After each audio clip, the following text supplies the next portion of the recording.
Hello, I am Anna Nay, a student at the University of South Carolina. Today, I'm going to talk about climate change and the scientific consensus that it is caused primarily by humans. I will start with the 97% consensus, then the hockey stick graph, and finally the ClimateGate controversy.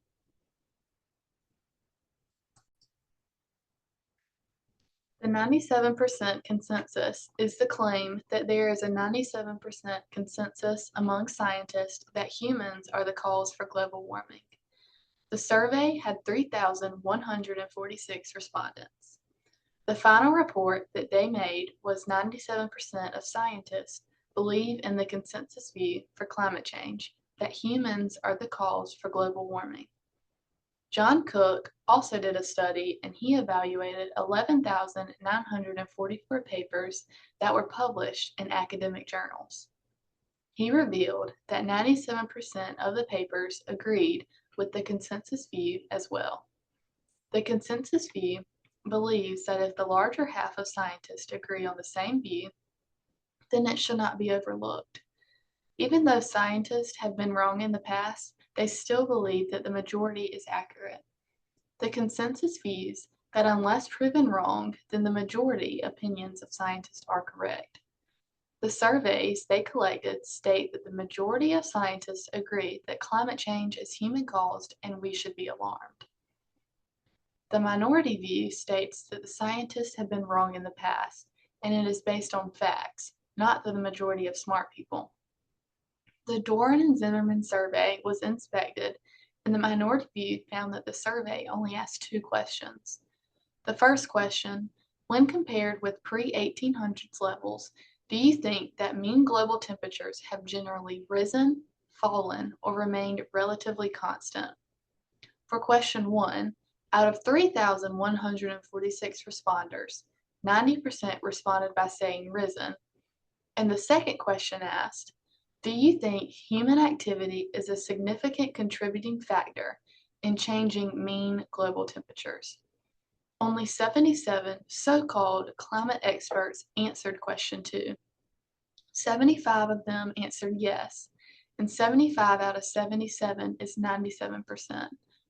Why would they have a survey with 3,146 participants but only pinpoint 77 of their responses? This seems fishy. They totally cherry-pick their data, but of course, the climate scientists would agree because they are getting paid. The consensus view gets government funding. The minority view says the 97% claim is a fabrication. That one needs to be checked the numbers. First, what exactly are 97% of the experts agreeing on?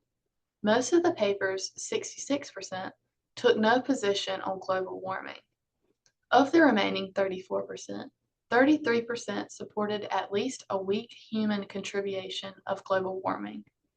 So, if you divide 33 by 34, you get 97%. Now I'm going to be talking about the hockey stick graph. In response to the medieval warm period, scientists designed the hockey stick graph. The hockey stick graph is a graph that shows a rise in temperature in the late 20th century, and it shows a time of lower temperatures. The consensus view says that it is a legit graph because it has been recreated by other scientists. This goes back to when the consensus view says that the majority is correct and we should listen to the majority of scientists. They also say that the medieval warm period was not global. The minority view, the graph, is false information. It is proven that the medieval warm period was real because of history, archaeology, paleoclimatology, etc.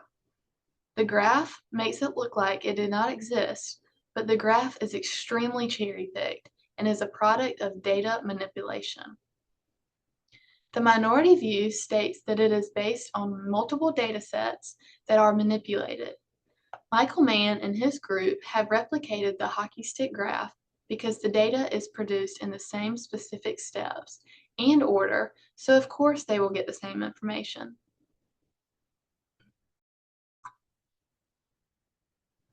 And finally, the ClimateGate controversy. The consensus says that the ClimateGate email experts have been taken out of context. It is hard to say they have been taken out of context when you can read them yourself and they do not sound like they are joking.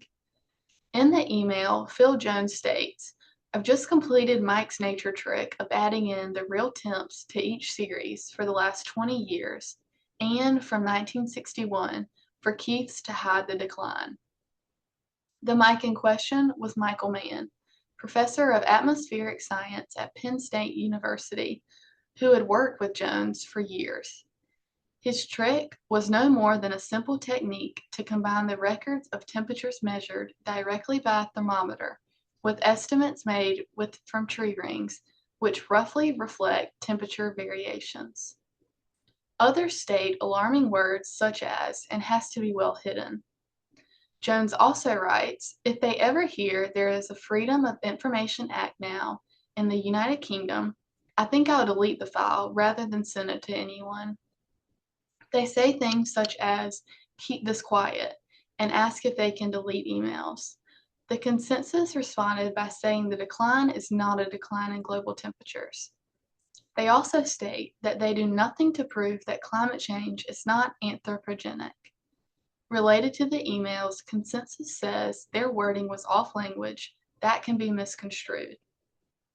The minority says that no one argues that the emails prove climate change is not anthropogenic. This shows that the data is cherry-picked and they are trying to manipulate us. They have oppressed people who do not agree with them. The emails are proof that something is off about their data. It's hard to believe what is true anymore. You would think scientists are smart, so you should believe them, but now it is proven we cannot always trust them.